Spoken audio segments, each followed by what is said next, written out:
Good morning, good afternoon, good evening, depending on where you are on this beautiful day. Today, I want to talk about rights in the digital age. And we're talking about human rights, but in this digital age, human rights are in fact digital rights. I would like to empower women beyond physical boundaries. Would like to eliminate digital inequality, eliminate issues of privacy violations, and promote the ownership of intellectual property rights. My name is Eva Tsitsi Chigodo, and I'll be taking you through this presentation. So we need to understand that our rights in the physical do not just end in the physical. When we go online, we continue to have human rights. It means that we still have a dignity to uphold, a reputation to maintain. We still need to continue to be respectful, to be respected. All the things that we expect in the physical world, we continue to have a right to them online. So what does this mean? It means that every click, anything that happens online has an impact on society. It can also have an impact on ourselves. Every click matters. Every post that is made about us or that can affect us has an impact. And every woman who is present online, a digital citizen, deserves protection. Violations are happening every single day. And oftentimes we disregard them, treat them as insignificant, and we let them pass. For example, we let our photos are being used without our consent. Our data is being collected and sold without our knowledge. We go online, you zoom into a picture, you visit a site, you like something, a thumbs up, you put something in a cart, you take just a little bit longer than normal on a particular site. All that is being monitored.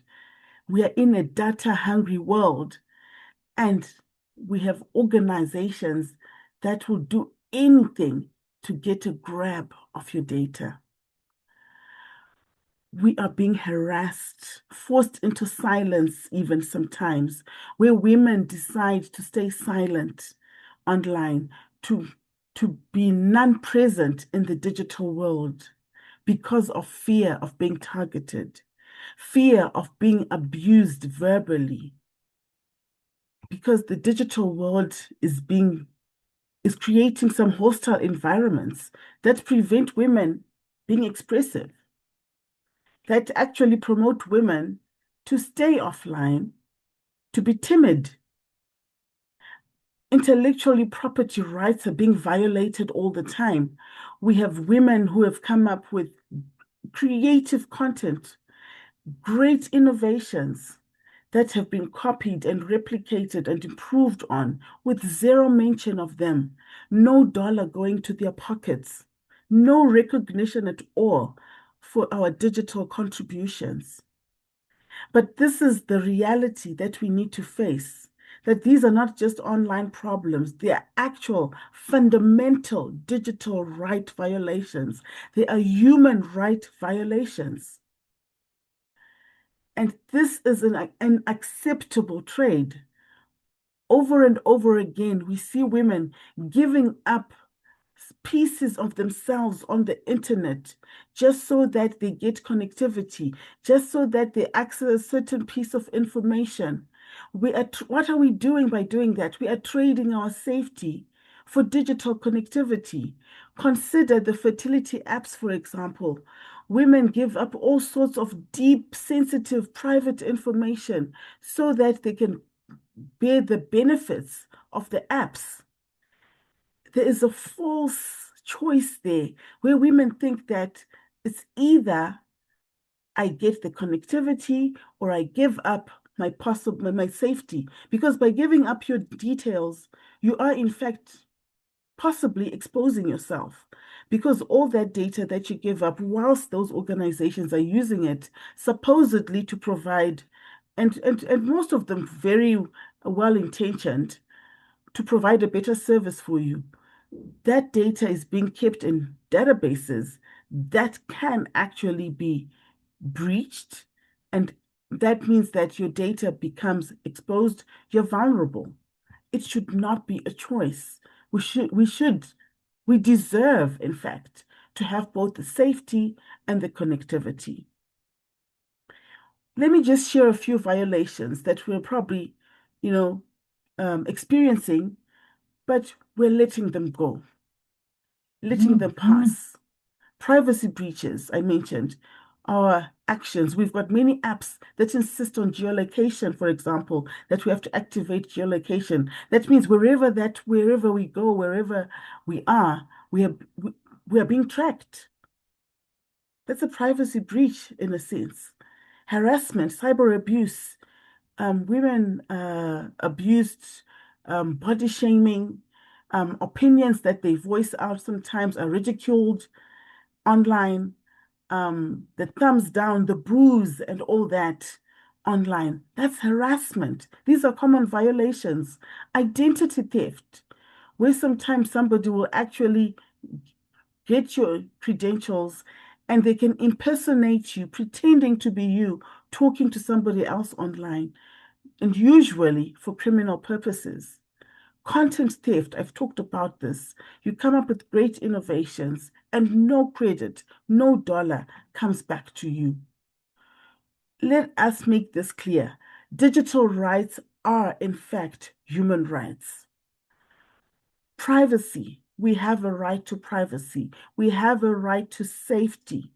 We have a right to access, to digital access, equal opportunities. Because when we are denied access to the internet, maybe because we do not have the resources, or for whatever reason, the excuse that may be given, what we in fact are doing, and by doing that, is that we are excluding women from opportunities for employment, opportunities for business, opportunities for sponsorships and partnerships, because that's where they're rife. So if they're not online, they're excluded from all that opportunity. All women have a right to, to these opportunities. Ownership, our ideas belong to us, and they deserve to be credited to us when we actually have done something. We need to be recognized. Listen, when women are empowered, and I'm talking about digital empowerment, businesses scale globally with digital tools. No longer is a local shop confined only to its local clients, but then it opens up doors and opportunity to the entire world. So we have a right to that access. Voices grow stronger through secure platforms. Skills become sustainable digital income. Think of our content creators, our TikTokers. That is a massive industry with so much potential for women. So they cannot be denied access to simple digital access to infrastructure. Independence increases through financial autonomy. So let us protect and assert ourselves. We need to also protect ourselves when we're online. The same way that we are so assertive in the physical, we need to do the same online. We need to be secure, have strong passwords, multi-factor authentication, so that we are creating layers of security to our data, because our data is gold. It is gold. It is where we are in a data-hungry world right now. So it makes sense for us to be extra protective of our data. That means anything that pertains to our online presence, our digital presence, anything that pertains to records that we're maintaining,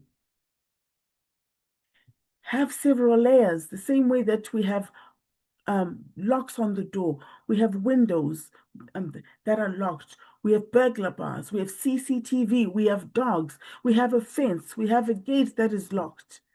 The same type of extent of ensuring protection. We need to do that for ourselves in the digital.